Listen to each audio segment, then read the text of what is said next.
xibaar yu wér te wóor ca tàng ba abonnez-vous pour ngeen di mën di jot suñuy vidéo. mbégte la ñuy am ci ànd bi ak Buzz 221 HD xibaar ya la ca gën a fees des ba tey ca diwaanu Touba ginnaaw kàddu ya nga xam ne nag kii di honorable député Cheikh Thioro Mbacké yëkkati woon na ko foofee ca pencum ndawi réew mu Sénégal waaye itam coow li ne kurru ñëpp jàpp na nag waxam joojee dafa jëm ca ña nga xam ne nag ñoom ñoo di Baye Fall yooyu le loole nag jur na li nga xam ne nag moom moo di coow foo dugg ci réseau yi ku nekk di joxe li nga xam ne nag moom moo di sa xalaat ci noone nag kii di Mouhamadou Lamine Bara Lo nekk itam njiital ONFP moom yëkkati na ay kaddu wax li nga xam ne nag moom moo di xalaatam ci mbir mi di wax na nag ab dëkk wala sax Touba Mbacké diggante taalibe yi faw li nga xam ne nag moom moo di waxtaan ak sottante xalaat di diisoo loole nag faw mu am waaye itam di wax ne farata la ci bépp murit boo xam ne wala sax képp koo xam ne nag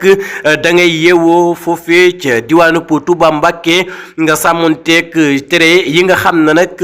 kii di xalifa général di murit tere na ko waaye itam sàmmonteeg war mooy li nga xam ne nag moom moo di dëkk bu sell boobee di Touba Mbacké loole nag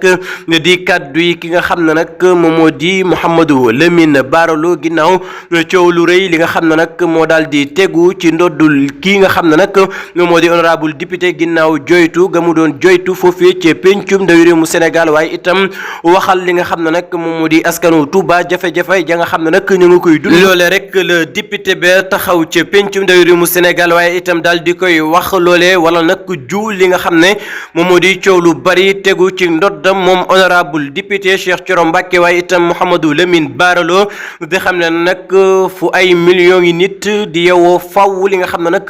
moom moo di diisoo am fa kon nag mën nañoo jàpp ne loolee nga xam ne nag premier ministre bu Sénégal wax na ko ca pencum ndawi réew mu Sénégal mu di dana wax ak ñi nga xam ne ñoom ñoo di kilifa yi diine yi kon nag loolee mën nañoo jàpp ne ëllëgati si biir kile di Ousmane Sonko ak ay naataangoom des na wax ak kilifa yi nga xam ne nag ñoo ŋànk yooyu la liggéey ci diwaan bii di Touba.